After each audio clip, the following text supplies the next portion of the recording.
सर्वांना पाडव्याच्या खूप खूप शुभेच्छा। आज आपण मस्तपैकी शंकरपाळ्या करणार आहोत। ही रेसिपी मला माझ्या आईने शिकवलेली आहे।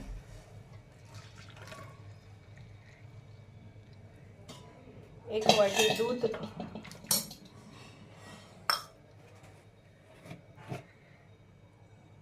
जेवढं दूध आहे आपण टाकले तेवढंच तूप आपल्याला घ्यायचं आहे।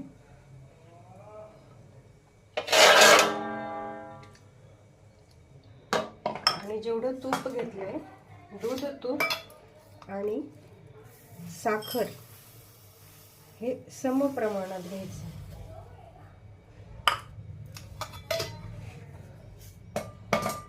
गरम दुधामध्ये आपण तूप आणि साखर टाकलेलं आहे। त्यानंतर तो मिक्स करायचा व्यवस्थित।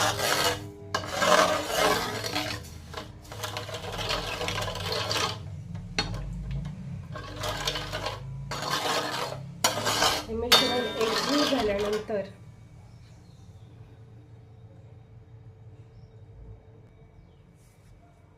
यामध्ये समप्रमाणात या मापाने 1 वाटी दूध, 1 वाटी तूप गाईचे आणि 1 वाटी साखर टाकून हे मिश्रण परातीत घेऊन ते व्यवस्थित मिक्स केले आहे। आता त्यात आपल्याला मावेल इतका मैदा टाकायचा आहे।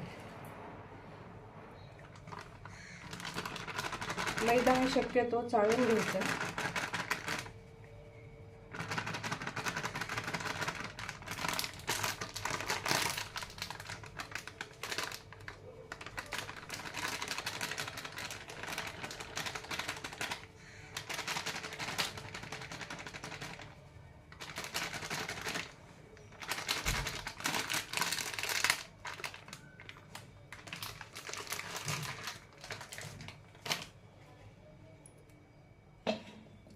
हे असं व्यवस्थित मिश्रण मिक्स करून घ्यायचं मैद्यामध्ये।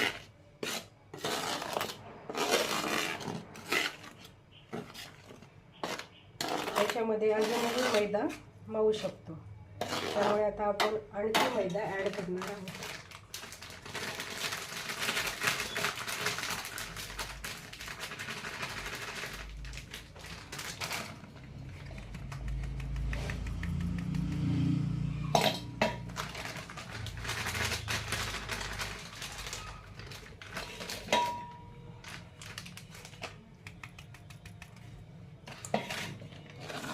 या मिश्रणात मैदा ॲड करते आणि ते व्यवस्थित हलवून घेतात।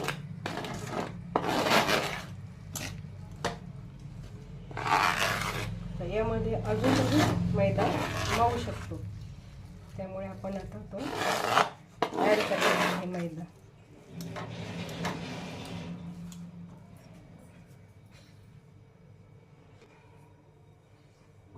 इथे मी आणखी मैदा टाकलेला आहे।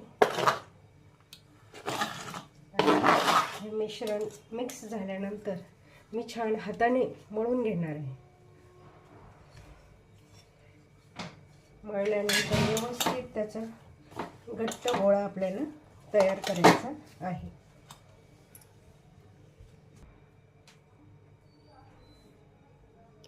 याचा असा सुंदर गोळा तयार झालेला आहे।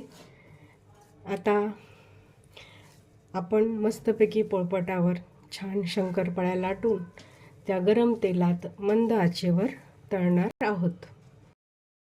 आणि अशा प्रकारे सुंदर खुसखुशीत असे शंकरपाळे तयार झालेले आहे। तुम्ही पाहू शकता पोटामध्ये कसे क्रिस्पी आहेत ते। धन्यवाद सरसे।